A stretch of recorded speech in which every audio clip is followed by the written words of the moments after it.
Hello students, welcome to my channel. તો આજે આપણે ક્વેશ્ચન નંબર 9 થી સ્ટાર્ટ કરશું અને ક્વેશ્ચન નંબર 9 થી જોઈએ કે ક્યાં સુધી આપણે કમ્પ્લીટ કરી શકીએ છીએ આજના લેક્ચરમાં. ઓકે, અને આજનો જે ક્વેશ્ચન છે ક્વેશ્ચન નંબર 9 એ જે બહુ ઇમ્પોર્ટન્ટ ક્વેશ્ચન છે. યુનિવર્સિટીએ એક્ઝામમાં ઘણી વખત પૂછેલો છે. 2020ના પેપરમાં તમને આ ક્વેશ્ચન જોવા મળશે અને 2018માં પણ આ ક્વેશ્ચનનો કોન્સેપ્ટ રિપીટ થયો છે. ઓકે, એટલે દર વર્ષે એકાદ વખત તો આ ક્વેશ્ચન પૂછાય છે એક્સટર્નલ ક્યાં તો રેગ્યુલરમાં. ઓકે, તો ચલો સ્ટાર્ટ કરીએ. ક્વેશ્ચન શું કીધેલું છે? એક જય ભવાની લિમિટેડ કરીને કોઈ કંપની છે જેની 2011ની માહિતી આપેલી છે અને 2012ની માહિતી આપેલી છે. ઓકે, સલામતીનો ગાળો 25%, નફા જથ્થાનો ગુણોત્તર 40% અને વેચાણ છે 5 લાખ. 3 વસ્તુ છે. અત્યારે છોકરાઓ ખાલી 2011ની ડિટેલ જુઓ અને એ પ્રમાણે જુઓ કે દાખલામાં શું કરી શકીએ છીએ તે. તો જો નફો શોધવાનો છે. ઓકે, નફો શોધવાનો છે અને સમતુત બિંદુ વેચાણ શોધવાનું છે પ્રથમ વર્ષ માટે, અને વેચાણ અને સ્થિર ખર્ચ શોધવાનું છે બીજા વર્ષ માટે. ઓકે, તો પહેલા વર્ષની કામ કરવાની છે, બરાબર. તો પહેલા વર્ષની કામગીરી શું થશે તે જોઈએ. તો જો પહેલા વર્ષમાં છોકરાઓ તમને આપેલું શું છે? વેચાણ આપેલું છે. હવે તમને વેચાણ, સલામતી ગાળો અને નફા જથ્થાનો ગુણોત્તર, આનાથી તમને શું જાણવા મળે? તમને યાદ છે કે વેચાણ પર સલામતી ગાળો 25% હોય તો બાકીનું 75% શું હોય? સમતુત બિંદુ હોય. આ પણ મેં તમને સમજાવેલું છે, બરાબર. સ્ટાર્ટિંગના વિડીયો તમને જોયા હોય તો ખબર હશે. વેચાણ પર 25% જો સલામતી ગાળો હોય એટલે તમને અહીંયા શું શોધવાનું છે? સમતુત બિંદુ શોધવાનું. તો તમને અહીંયા સલામતી ગાળો મળી જાય. કેવી રીતના? 5 લાખના વેચાણના 25%. 5 લાખના વેચાણના 25% કેટલા આવે છે? 1,25,000. એટલે તમે છે ને 1,25,000 રૂપિયા વધારે વેચાણ કર્યું છે, બરાબર. એટલે તમને ખબર છે કે સલામતી ગાળાનું સૂત્ર શું છે? સલામતી ગાળો કેવી રીતે શોધાય? તો તમને ખબર છે, મેં તમને એક સૂત્ર યાદ રાખવાની ટ્રીક બતાવેલી. એમાં તમે જઈને જોશો ને ચેક કરશો તો સલામતી ગાળો એટલે શું થાય? તો સલામતી ગાળો એનો મતલબ શું થાય? તો તમે જે વેચાણ કરો છો ને એમાંથી સમતુત બિંદુને શું કરી દો છો? બાદ કરી દો છો. તો વેચાણ તમે કેટલું કરો છો? તમે સલામતી ગાળો તમને ખબર છે 1,25,000. તમે વેચાણ કેટલું કરો છો? 5 લાખનું વેચાણ કરો. તો સમતુત બિંદુ તમારી પાસે કેટલું આવશે? મળી જશે, બરાબર. તો સમતુત બિંદુ કેટલું ચેક કરી જાઓ. 5 લાખમાંથી બાદ કરો 3,75,000 તમારું સમતુત બિંદુ છે. યાદ કરો જો. ઓકે, અથવા તો તમે આ રીતે પણ કરી શકો છો. જરૂરી નથી તમે આ રીતના સમતુત બિંદુ લાવો. તમને ખબર છે કે સલામતી ગાળો 25% છે. ઓકે, સલામતી ગાળો 25% હોય તો એનો મતલબ ખબર છે તમને? સમતુત બિંદુ જે છે ને એ 75% થાય. એટલે તમારે સમતુત બિંદુ શોધવું હોય તો તમે શું કરશો? જે વેચાણ છે ને તમારી પાસે એના 75% કરી દો. તમારી પાસે વેચાણ કેટલું છે? 5 લાખ. 5 લાખના 75% કરી દો ને કેટલા આવશે? 3,75,000. કમ્પ્લીટ. તો આ રીતના તમારે કામ કરે. એટલે બંને રીતે કામ થાય. જો ખબર મેઇન છે ને નોલેજ નહીં હોવી જોઈએ. સૂત્ર તો મતલબ તમે ગમે તે મારો જવાબ જો મેં તમને દરેક રીતે લાવીને બતાવું છું, બરાબર. મેઇન વસ્તુ એ જ છે કે તમને જો મેં તમને સ્ટાર્ટિંગમાં જે 2 વિડીયો મતલબ તમને જે સ્ટાર્ટિંગમાં 2 લેક્ચર 3 લેક્ચરમાં જે સમજાવ્યું એમાં ઓલમોસ્ટ બધું કવર કરી જવાય એવો ટોપિક છે. હવે તો ખાલી બસ એપ્લિકેશન કરવાનું વસ્તુ છે. હવે તમારે અહીંયા નફો પણ શોધવાનો છે પહેલા વર્ષનો. નફો એટલે તમને ખબર છે, મેં તમને કીધેલું છે કે સલામતી ગાળાનું સૂત્ર એક છે કે સર નફોને આપણે પીવી ગુણોત્તર સાથે ભાગાકાર કરીએ ને એટલે મળી જાય સલામતી ગાળો. સર સલામતી ગાળો તો આપણી પાસે છે જ ને 1,25,000. આ રહ્યો આપણે હમણાં તો શોધી દો સલામતીનો ગાળો, બરાબર કે? અને નફો તમને શોધવાનો છે તો તમારી પાસે પીવી ગુણોત્તર કેટલો છે? પીવી ગુણોત્તર કેટલો છે? જો 40% છે. નફા જથ્થાનો ગુણોત્તર ને પીવી ગુણોત્તર તો કહીએ 40%. એટલે તમે 40% ને સામે લઈ જાઓ ને તો 1,25,000 40% કરો, કેટલા આવે? 50,000 રૂપિયા. આ થઈ ગયો તમારો નફો. અથવા બીજી રીત બતાવો. તો જો નફો શોધવો છે તો નફો બરાબર તમને ખબર છે વેચાણ ગુણ્યા સલામતી ગાળાના ટકા, સલામતી ગાળાના ટકા ગુણ્યા પીવી ગુણોત્તર. આ બે એક સૂત્ર છે, યાદ રાખવું હોય તો. 5 લાખનું વેચાણ સલામતી ગાળો કેટલા ટકા હતો? 25% હતો. અને પીવી ગુણોત્તર કેટલા હતા? 40%. તો તમને આ બધાનું કરશો એટલે 50,000 મળશે. તો જો ટૂંકમાં સૂત્ર તો છે જ, પણ મેઇન તમને નોલેજ પણ હોવું જોઈએ, સૂત્રની સાથે સાથે ઉપયોગ કરવાનો. બાકી સૂત્ર તો તમે ગોખીને પણ યાદ રાખશો, પરંતુ નોલેજ તો તમને ખાલી સમજીને જ આવડી શકે ને. થઈ ગયું. તો આ પહેલા વર્ષની મતલબ બંને રીતે મેં તમને ગણતરી કરાવી દીધી. હવે છે ને પહેલા વર્ષમાં એક કામ કરવાનું છે તમારે. પહેલા વર્ષમાં એક કામ કરવાનું છે તમને, છે ને હું પહેલા વર્ષમાં 2 વસ્તુ એક્સ્ટ્રા કરાવવાનો છું આ દાખલાની અંદર. બરાબર, આ દાખલાની અંદર 2 વસ્તુ તમને એક્સ્ટ્રા સમજાવું છું. પ્રથમ વર્ષ માટે તમારે સ્થિર ખર્ચ બી શોધાવ છું. ઓકે, અને પ્રથમ વર્ષ માટે ચલિત ખર્ચ બી. બરાબર, બસ ખાલી એક્સ્ટ્રા મારા કામ માટે મારે સમજાવવું છે એટલે હું તમને એક્સ્ટ્રા સમજાવું છું. સ્થિર ખર્ચ કેવી રીતે શોધાય બોલો? તમને યાદ છે મેં તમને કીધેલું કે સ્થિર ખર્ચ શોધવું હોય ને, સ્થિર ખર્ચ, તો સ્થિર ખર્ચ માટેનું એક સૂત્ર છે. સ્થિર ખર્ચ શોધવું હોય તો સ્થિર ખર્ચ માટેનું એક સૂત્ર છે. બરાબર, આપણે સમતુત બિંદુનું સૂત્ર શું મૂકતા હતા? સ્થિર ખર્ચા ભાગ્યા પીવી ગુણોત્તર. સમતુત બિંદુ એટલે તમને આપેલું છે આ રહ્યું, આપણે હમણાં શોધ્યું 3,75,000. ઓકે, અને સ્થિર ખર્ચા તમને નથી આપેલા, તો સ્થિર ખર્ચા આપણે શોધવા હોય તો શોધાઈ જશે. પીવી ગુણોત્તર તમને આપેલો છે દાખલામાં, જો કેટલા ટકા છે પહેલા વર્ષમાં? તે 40%. તો પહેલા વર્ષમાં 40% છે. આ 40% જો તમે સામે લઈ જાઓ તો 3,75,000 40% કરો એટલે 1,50,000 તમારો શું થાય? સ્થિર ખર્ચ થઈ જાય.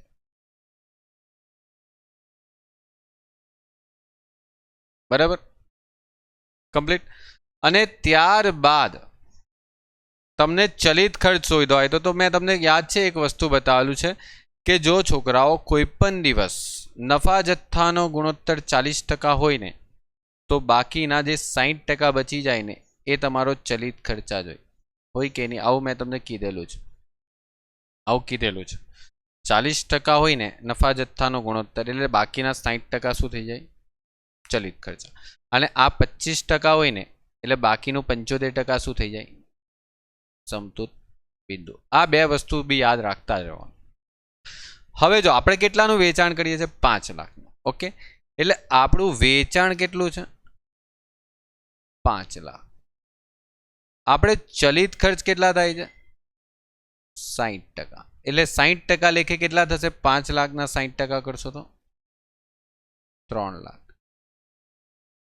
2 લાખ રૂપિયા શું મળશે? ફાળો. માઇનસ સ્થિર ખર્ચ કરશો એટલે શું આવશે? સ્થિર ખર્ચ કેટલા આવ્યા આપણા? 1,50,000. કેટલા આવ્યા? 50,000. આ 50,000 શું મળ્યો? નફો. That's it. આ નફો 50,000 આવેલો. જો એક જ દાખલાને મેં તમને કેટલી બધી રીતે સમજાવ્યો છું. જરૂરી થોડી છે કે આપણે એક જ રીતે આવડવું જોઈએ. નફો લાવવાનો છે બસ આપણે. જો ક્લિયર? હવે આગળ વધીએ. આ તો છોકરાઓ થઈ ગયું પ્રથમ વર્ષ માટે. જો છોકરાઓ મારે જે તમારે શીખવાડવું છે, મારે એટલો મિનિંગ નથી કે બસ તમને ખાલી અહીંયા શીખવાડીને નીકળી જાઓ. તમને એક્ઝામમાં કોઈક વખત આ દાખલો પૂછાય છે, તેમાં આવી રીતે વધારે એક્સ્ટ્રા બી ઉમેરવામાં આવે છે કે પ્રથમ વર્ષ માટે નફો અને સમતુત બિંદુ શોધો. અત્યારે તો એટલું પૂછેલું છે. હવે એક્ઝામમાં પૂછ્યું ચલો સ્થિર ખર્ચ બી શોધો, એવું પૂછી લઈ તો તમને તો એવું લાગે કે આપણે જે દાખલો કરીને આવેલા એમાં તો સ્થિર ખર્ચ શોધેલા જ નહીં. એટલે મારો ઇન્ટેન્શન એક સ્ટેપ આગળનો છે કે તમને ચોપડીની અંદર જે છે એમાંથી થોડુંક વધારે શીખવાડવાનો મતલબ છે બસ મારે. બીજા પોઈન્ટની વાત કરીએ તો વેચાણ છે અને સ્થિર ખર્ચા છે, અને બીજા વર્ષ માટે શું શોધવાનું છે? વેચાણ અને સ્થિર ખર્ચ, બરાબર. એનો મતલબ હવે બીજા વર્ષમાં જો કોઈ ચેન્જીસ થાય છે, જો સલામતીનો ગાળો બદલાઈ જાય છે, નફા જથ્થાનો ગુણોત્તર બદલાઈ જાય છે, વેચાણ કિંમત અને સ્થિર ખર્ચમાં ઘટાડો જ માત્ર ફેરફાર છે. હવે જો ત્રણ વસ્તુ હોય છે, આપણે છે ને જ્યારે પણ સમતુલ બિંદુ કરીએ ને, ત્રણ વસ્તુ, એક તો વેચાણ કિંમત હોય, એક ચલિત ખર્ચા હોય અને એક સ્થિર ખર્ચા હોય, ત્રણ વસ્તુ હોય. એમાં વેચાણ કિંમત અને સ્થિર ખર્ચમાં ઘટાડો કીધેલો છે એ લોકો. એનો મતલબ ચલિત ખર્ચ જે છે ને એ આપણો બદલાતો નથી, નો ચેન્જ. ઓકે. અને એક હોય છે આપણો વેચાણ જથ્થો. શું? વેચાણ જથ્થો. એમાં પણ આપણે વિચારશું કે એમાં બી કોઈ ચેન્જીસ નથી. આ બે વસ્તુ તમારે અહીંયા ધારી લેવી પડશે, કારણ કે એ લોકો ચોખ્ખું લખીને આપેલું છે ખાલી વેચાણ કિંમત બદલાશે અને સ્થિર ખર્ચ બદલાશે. એનો મતલબ ચલિત ખર્ચ બદલાશે નહીં, વેચાણ જથ્થો પણ બદલાશે નહીં, બરાબર. તો હવે દાખલામાં શું કરવાનું છે? તો જો સમજો, તમારે દાખલામાં બીજા વર્ષ માટે તમને સલામતી ગાળો આપેલો છે. કેટલો આપેલો? સલામતી ગાળો 40%. નફા જથ્થા ગુણોત્તર કેટલો આપેલો છે?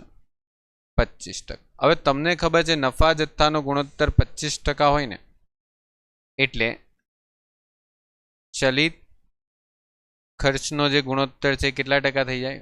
75%, બરાબર. એટલે હવે અહીંયા શું કરવાનું છે? જે ગયા વર્ષે ચલિત ખર્ચ થતો હતો ને, એ જ ચલિત ખર્ચ આ વર્ષે થશે. સમજાય છે કેમ?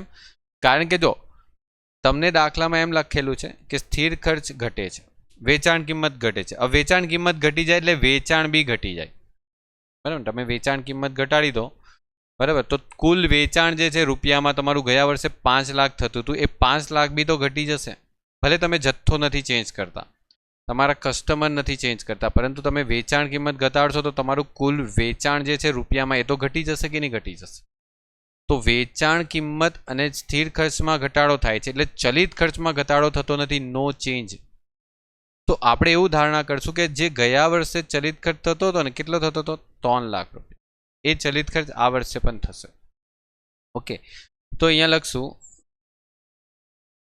ગત વર્ષનો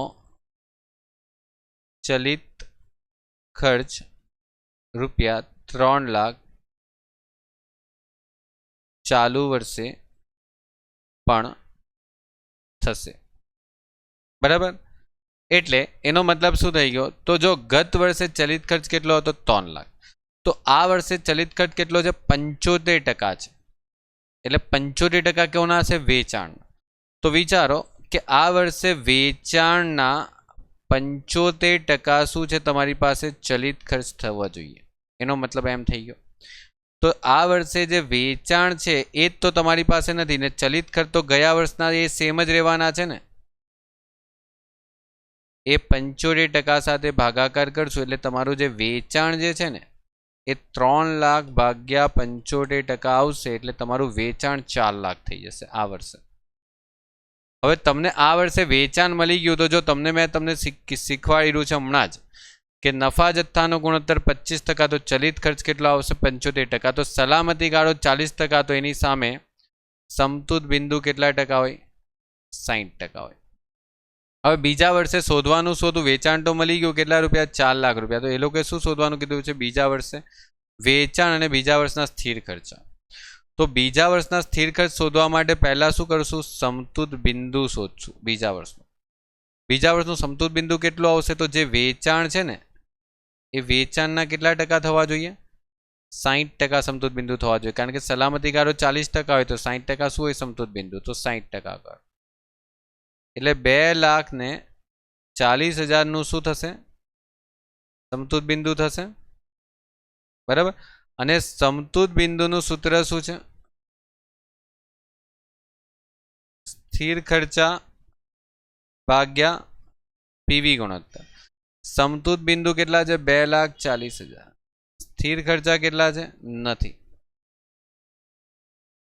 અને પીવી ગુણોત્તર કેટલો છે? તો દાખલામાં જો પીવી ગુણોત્તર તમને અહીંયા આવડશે 25% આપેલો છે, એટલે દાખલામાં આ વર્ષે અહીંયા 25% કરી લેશું, એટલે 2,40,000 25% કરશો એટલે કેટલા આવશે? 60,000. એટલે આ વર્ષે હવે સ્થિર ખર્ચ આપણો થશે 60,000.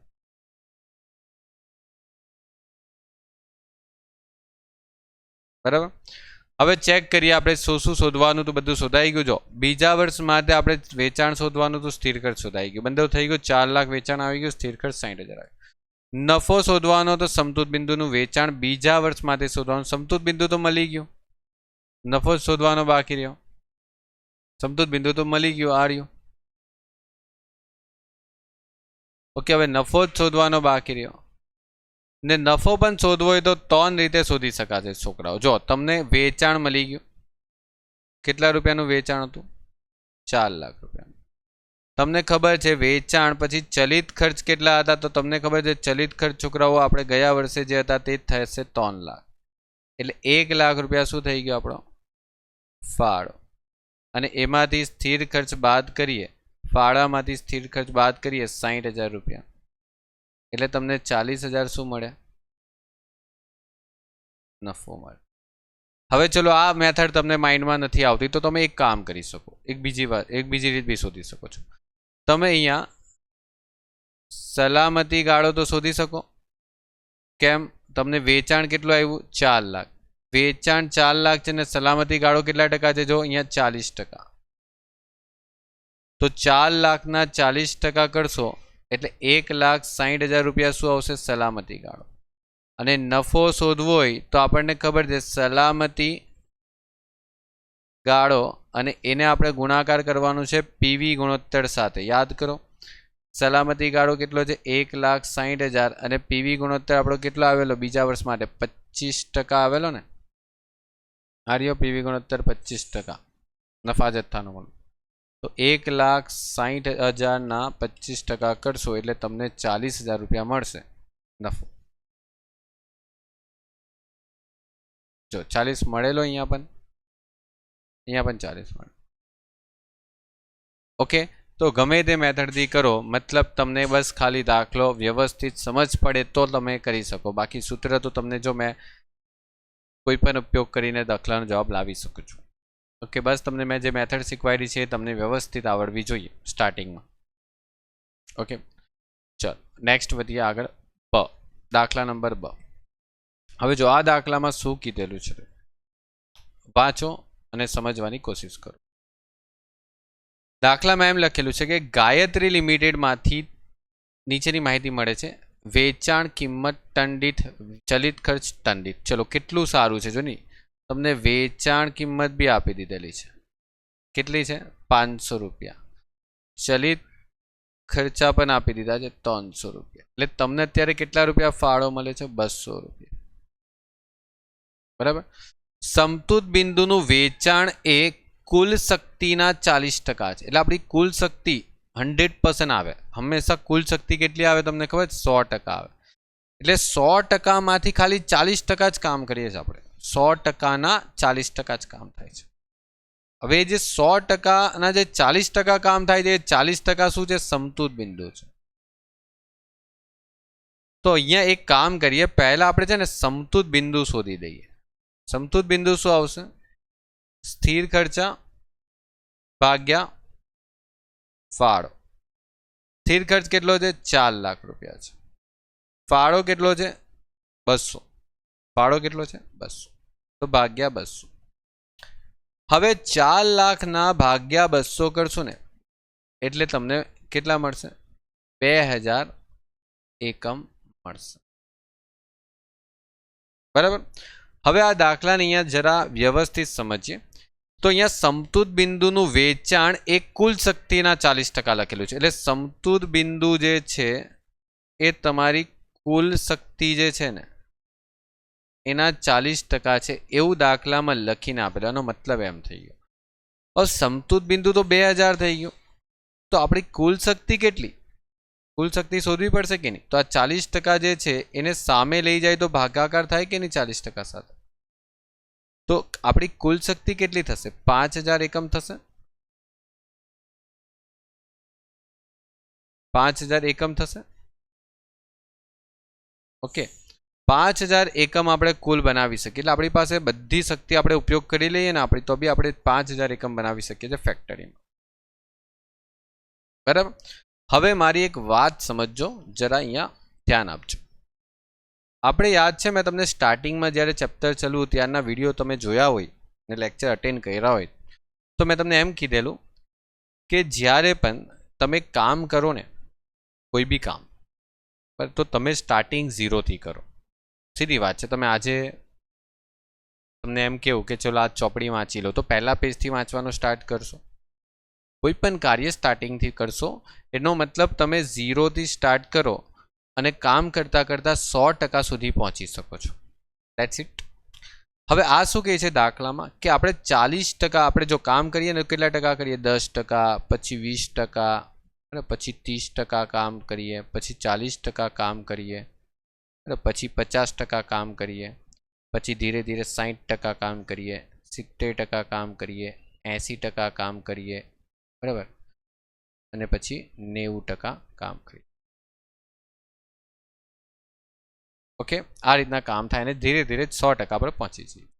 હવે દાખલામાં શું કીધેલું છે? દાખલામાં એમ કીધેલું છે કે તમે ખાલી 40% કામ કરો ને, 40%, એટલે તમારું સમતુત બિંદુ આવી જાય. જો એવું દાખલામાં લખેલું છે, હું નથી કહેતો. સમતુત બિંદુ વેચાણની કુલ શક્તિના 40% છે. એટલે કહેવાનો મતલબ એમ છે કે અહીંયા સમતુત બિંદુ આવી જાય, 40% સમતુત બિંદુ આવી જાય. એટલે 40% સમતુત બિંદુ આવે, દેટ મીન્સ કે આપણે 2000 એકમ વેચીએ છીએ, બરાબર. આપણે સમતુત બિંદુ હમણાં તો શોધ્યું, 2000 એકમ વેચીએ છીએ એટલે સમતુત બિંદુ મળી જાય છે. ઓકે, તો આપણે 100% કામ કરશું એટલે 5000 એકમ કામ કરી શકીએ છીએ, પણ આપણે ખાલી 20% કામ કરીએ ને એટલે આપણું સમતુત બિંદુ આવી જાય. હવે વસ્તુ શું છે તો સમજો. આ જે ભાગ છે ને એ નુકસાનનો ભાગ છે. મેં તમને યાદ કરો સ્ટાર્ટિંગમાં જ કીધેલું કે તમે સમતુત બિંદુ કરતાં ઓછું કામ કરતા હોય ને એટલે સમજી લો તમારી શું છે? ખોટ છે. તમને ખોટ જશે. પરંતુ જો તમે સમતુત બિંદુ એક વખત ક્રોસ કરી લો ને પછી તમે આગળ વેચાણ કરો ને એટલે તમને શું થશે? નફો થશે. શું થશે છોકરાઓ? નફો થશે. હવે એક વખત સમતુત બિંદુ ક્રોસ થઈ જાય ને છોકરાઓ, પછી તમારે સ્થિર ખર્ચની ચિંતા કરવાની જ નથી, કારણ કે સ્થિર ખર્ચ આટલે સુધી સ્થિર ખર્ચ છે ને વસૂલ થઈ જાય છે તમારો. એટલે તમે જે ધંધામાં સ્થિર ખર્ચ રોક્યો છે ને તે અહીંયા સ્થિર ખર્ચા શું થઈ જાય છે? વસૂલ થઈ જાય છે. એટલે તમે જેટલા પૈસા ઇન્વેસ્ટ કરેલા ને સ્થિર ખર્ચ તરીકે એ બધા તમને નીકળી ગયા. તો હવે તમે શું કરી શકો ધંધામાં? તો એ જો અહીંયા તમને પૂછવામાં એ જ આવેલું છે. બીજું 40% શક્તિએ ઉત્પાદન વધારવામાં આવે તો નીચેના તબક્કામાં વધારાના નફાની ગણતરી કરો. વધારાના નફાની ગણતરી કરવાની. તો બીજું 40% એટલે તમને સમજાય છે. અહીંયા 40% પરથી બીજા 40% કામ કરશું તો બીજા 80% જેટલું કામ કરવું પડશે. 40% તો ઓલરેડી ડન થઈ ગયું છે ને. 40% બીજું કરશું એટલે કેટલા ટકા કામ થશે? 80% કામ થશે કે નહીં થશે? બીજું 40% કામ કરશું. 40% સુધી તો કામ કરવું જ પડશે ને, તો સમતુત બિંદુ મળશે. હવે બીજું 40% કામ કરવાનું. સમજાય છે? પણ આ 40% એક સાથે નથી કરવાનું. તો એમ કહે છે કે પહેલા 20% કરો અને પછી પાછું બીજું 20% કરો. એટલે બે પાર્ટમાં કરવાનું છે. 40ના બે પાર્ટ, 20-20ના પાર્ટ આવશે. તો 20%નું ઉત્પાદન કરશું ને એમાં વેચાણ કિંમત 20% ઘટાડવામાં આવશે. એટલે 20% વેચાણ કિંમત ઘટી ગઈ, બરાબર. પહેલા 20% કામ કરશું ને એટલે એમાં વેચાણ કિંમત ઘટી જશે. કેટલી? પહેલી 20% કામ કરશું એટલે વેચાણ કિંમત ઘટાડી દેશું. પાછું 20% કામ કરશું ને એટલે પાછું વેચાણ કિંમત ઘટાડી દેશું. આવું છે.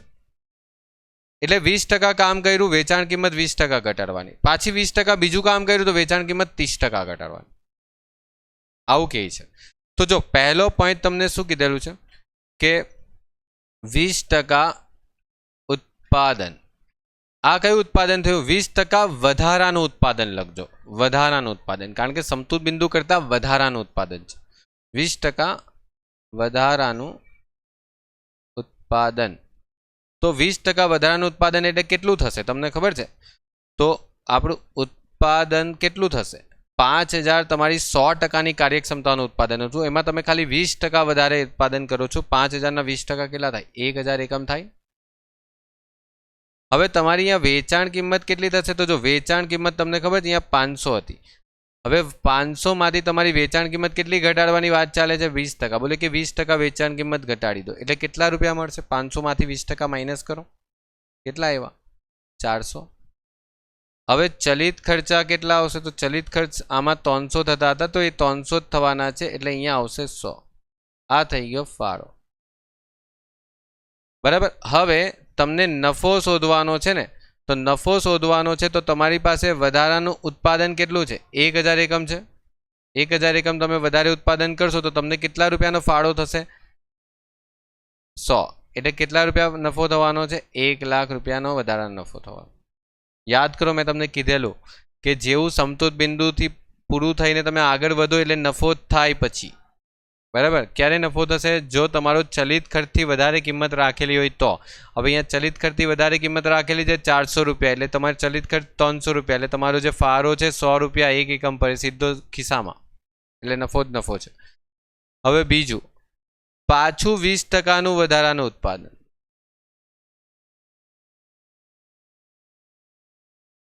તો જો ઉત્પાદન કેટલાનું થાય છે? 5000 ના 20% પાછું કરશો એટલે પાછું બીજું 1000 વધારે બનાવો, 1000 વધારે એકમ બનાવો. બરાબર. હવે એમાં વેચાણ કિંમત કેટલી થવાની? તો એમાં એમ કહે છે વેચાણ કિંમત 500 માં 30% ઘટાડો કરો. જો એવું લખેલું છે 30% ઘટાડો કરો બીજા 20% ઉત્પાદન માટે, તો 150 આવશે. સોરી 350 આવશે, 350 આવશે, સોરી. માઇનસ ચલિત ખર્ચા જે છે એ તમારા કેટલા આવશે? 300 રૂપિયા જે પહેલા થતા હતા, પહેલા 300 રૂપિયા થતા હતા તે જ આવશે. એટલે તમારા 50 રૂપિયાનો ફાળો જે છે એ સીધો તમારો ખિસ્સામાં, એટલે તમને જે નફો થશે એ તમે કેટલા એકમ વધારે બનાવો છો? 1000. 1000 ગુણ્યા 50 એટલે તમને અહીંયા 50,000 રૂપિયાનો નફો થવાનો છે. અને અહીંયા કેટલા રૂપિયાનો થશે? 1 લાખ. એટલે તમે 2 સ્ટેપમાં કામ કરશો. પહેલા 20% કામ કરશો એટલે 1 લાખ રૂપિયા નફો થશે, પાછું 20% કામ કરશો એટલે 50,000 નફો થશે. કેમ? તમે વેચાણ કિંમત ઘટાડી દીધી ને એટલે. તો જો તમે વેચાણ કિંમત નહીં ઘટાડતે ને તો સીધો ફાળો જ મળતે તમને જે હતો તે. ક્લિયર? તો એકદમ ક્લિયર કટ એક્સપ્લેનેશન છે. ઓકે, એકદમ લોજિકલ વેથી અને એકદમ ડિટેલમાં. ઓકે, આઈ હોપ તમને સમજ પડી હશે. ઓકે, ચલીએ આગળ વધીએ. હા, હવે જો આ એક પ્રકારનો દાખલો છે જે તમને વારે ઘડીએ એક્ઝામમાં પૂછવામાં આવે છે, વારે ઘડીએ. બરાબર. હવે અહીંયા મેં તમને એક સૂત્ર એક્સ્ટ્રા બતાવવાનો છું, એ સૂત્ર ખાલી યાદ રાખવાનું છે. ઓકે, એટલે તમને અહીંયા કામ થઈ જશે તમારું. જો અહીંયા છે ને પહેલા 6 મહિનાની વાત કરવામાં આવેલી છે. ઓકે, પછી બીજા 6 મહિનાની વાત કરવામાં આવેલી છે. ઓકે, એટલે 6 મહિનાની અલગ અલગ વાત થયેલી છે. એટલે આખું વર્ષ પૂરું થઈ ગયું, પહેલા 6 મહિના, બીજા 6 મહિના. વેચાણ તમને 60,000 70,000 આપેલું છે. ઓકે, બહુ સારી વાત છે. વેચાણ તમને 60,000 અને 70,000 આપેલું છે. ઓકે, વેચાણ કેટલું છે? 60,000 ને 70. એટલે પહેલા 6 મહિનાનું 60,000 થાય છે, બીજા 6 મહિનાનું 70,000 થાય છે. ઓકે, આગળ વધીએ તો કુલ પડતર. કુલ પડતર, હવે કુલ પડતરનો મતલબ ખબર જ છોકરાઓ શું થાય? આમાં છે ને સ્થિર ખર્ચા પણ આવી ગયા અને ચલિત ખર્ચા બી આવી ગયા. અરે બાપરે. હવે કારણ કે જ્યાં સુધી સ્થિર અને ચલિત ખર્ચા જુદા નહીં કરીએ ત્યાં સુધી તો આપણને ફાળો જ નહીં મળે. ફાળો નહીં મળે તો આપણે દાખલો કેવી રીતે કરશું? બરાબર. પીવી ગુણોત્તર બી નહીં મળશે. તો જો અહીંયા કેવી રીતે દાખલો કરવાનો તે સમજજો. વેચાણ કિંમત અને ચલિત ખર્ચમાં કોઈ ફેરફાર નથી. હવે જો વેચાણ કિંમતમાં ફેરફાર નહીં થાય અને ચલિત ખર્ચમાં બી ફેરફાર નહીં થાય ને, એટલે સમજી જવાનું ફાળો પણ બદલાશે નહીં. ઓકે, ફાળો પણ બદલાશે નહીં. સ્થિર ખર્ચ આખા વર્ષ દરમિયાન એક જ સરખો રહે છે. એટલે સ્થિર ખર્ચ આખા વર્ષ દરમિયાન એક જ સરખો રહે છે, એક જ જેવો રહેશે. એટલે મહિનાનો 1000 હશે તો દર મહિને 1000 જ રહેશે. ઓકે, ફોર એક્ઝામ્પલ તરીકે નફા જથ્થાનો ગુણોત્તર શોધવાનો છે આખા વર્ષ માટે. ઓકે, આ બધી વસ્તુને ધ્યાન રાખવાની. તમે અહીંયા જ મિસ્ટેક કરો એક્ઝામ, તમને એ જ નહીં ખબર હોય કે આપણે શું શોધવાનું છે, આખા વર્ષ માટે શોધવાનું છે. તો જો હવે નફા જથ્થાનો ગુણોત્તર શોધવાનો છે અને જેટલી પણ ડિટેલ શોધવાની છે આખા વર્ષ માટે જ શોધવાની છે. હવે જો સમજવાની કોશિશ કરજો. તમને છે ને પ્રથમ 6 માસની માહિતી આપેલી છે. કેટલી આપેલી છે? 60,000નું વેચાણ. ઓકે, અને કુલ પડતર 54,000 આવું આપેલું છે. પછી બીજા 6 માસની માહિતી આપેલી છે. 70,000નું વેચાણ અને 62,000 શું છે? 70,000નું વેચાણ અને 62,000 શું છે? કુલ પડતર. ઓકે, કુલ પડતર 62,000 છે. That's it. હવે તમારે અહીંયા શું શોધવાનું? તમને ખબર, વેચાણમાંથી પડતર બાદ કરે તો શું મળે? નફો મળે. આ તો કુલ પડતર છે એટલે ડાયરેક્ટ નફો જ મળશે. અહીંયા 6,000નો નફો થશે ને અહીંયા 8,000નો નફો થશે. That's it. ક્લિયર આ વસ્તુ? નેક્સ્ટ, હવે એક સૂત્ર છે જે મોસ્ટ ઇમ્પોર્ટન્ટ છે. એક્ઝામમાં કોઈ પણ વર્ષનું પેપર ઉઠાવીને જોઈ લેજો, આ સૂત્ર પર દાખલો હશે જ, ગેરંટી છે. આ વર્ષે પણ આવશે જ, પૂછશે જ. શું છે? તો ફાળો અથવા તો તમારે નફા જથ્થાનો ગુણોત્તર, આ બે શોધવા માટેનું સૂત્ર શું આવશે? જ્યારે તમને આવી રીતે બે જુદા જુદા મહિનાની, બે જુદા જુદા વર્ષની, બે જુદા જુદા 6 મહિનાની માહિતી આપેલી હોય, બે જુદા જુદા દિવસની માહિતી આપેલી, તો ત્યારે તમારે શું કરવાનું છે? નફામાં તફાવત ભાગ્યા વેચાણમાં તફાવત ઇન્ટુ 100. હવે જો તમે વેચાણમાં તફાવત લીધેલો છે ને, એટલે અહીંયા આપણે ફાળો નહીં મળશે, આપણે શું મળશે? નફા જથ્થાનો ગુણોત્તર મળશે. બરાબર. અને જો તમે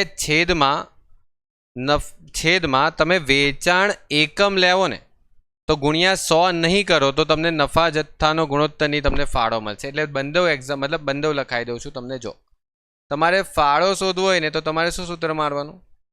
નફામાં તફાવત ભાગ્યા વેચાણ એકમમાં તફાવત.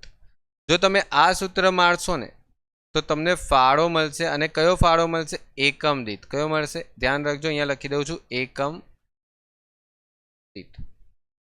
એકમ દીઠ ફાળો મળશે. અને આ સૂત્ર બી કામ લાગશે, આગળના દાખલાઓમાં આવશે, એટલે હું તમને સમજાવવા પાછું.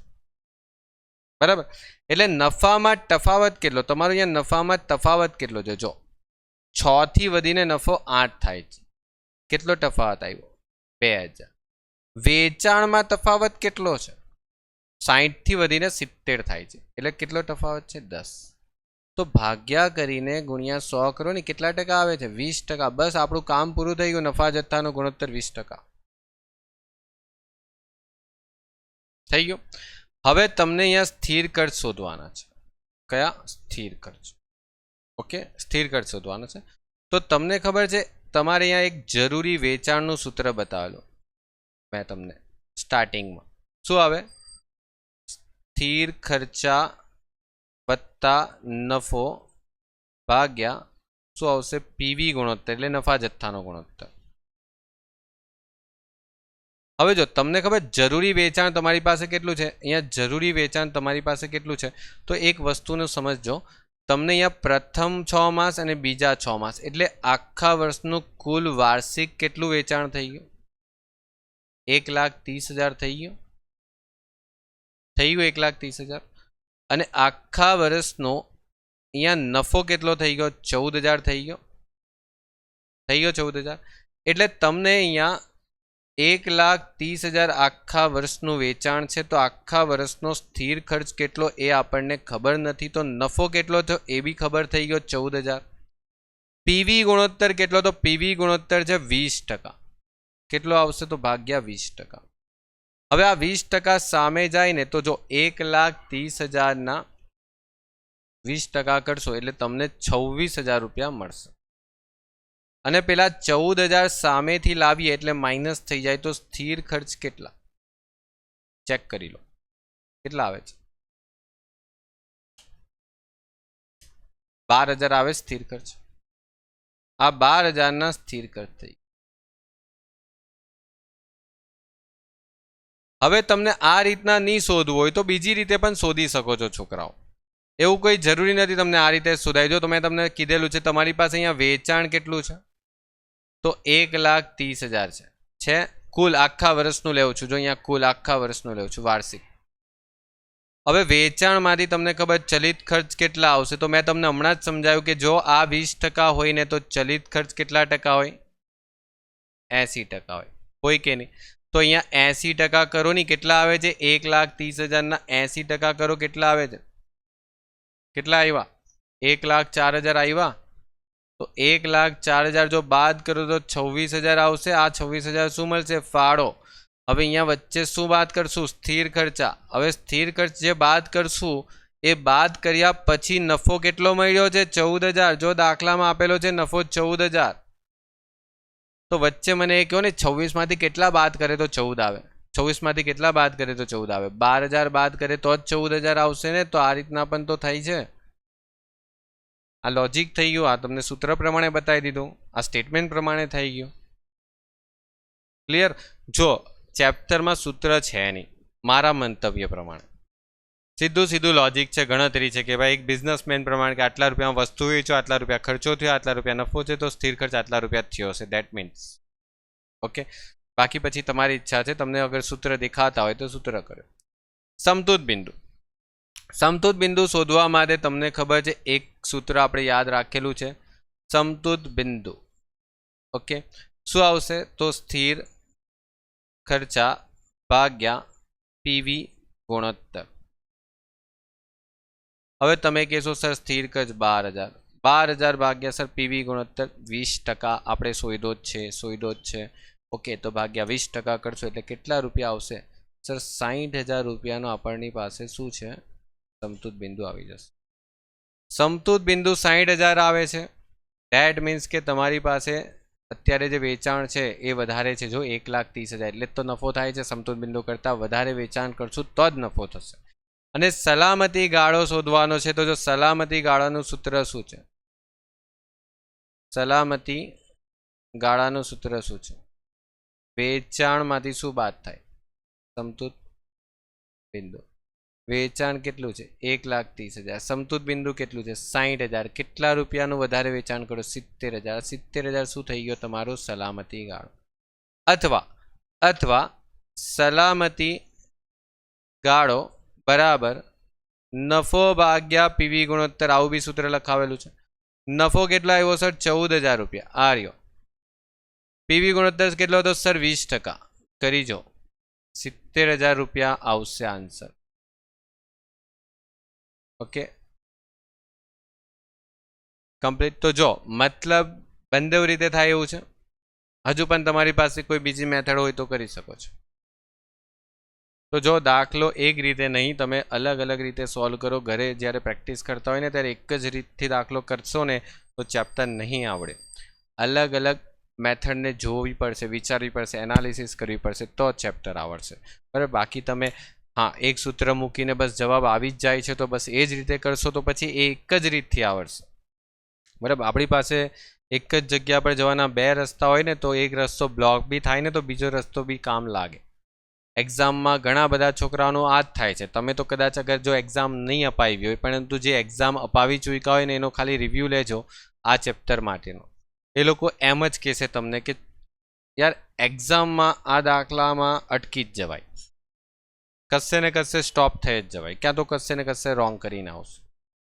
તો મેઇન રીઝન જ આ છે કે તમને ત્યારે એક જ રસ્તો ખબર હોય એટલે એ રસ્તો બ્લોક કરી નાખે એક્ઝામમાં, તમને કંઈ ફેરવીને જરીક વસ્તુ આપી દે એટલે તમે ત્યાંથી નહીં જઈ શકો અને બીજે રસ્તેથી તમને જવાનું ખબર નહીં હોય એટલે તમે અટકી જાઓ. ઓકે, ચલો તો ગુડ બાય, ટેક કેર.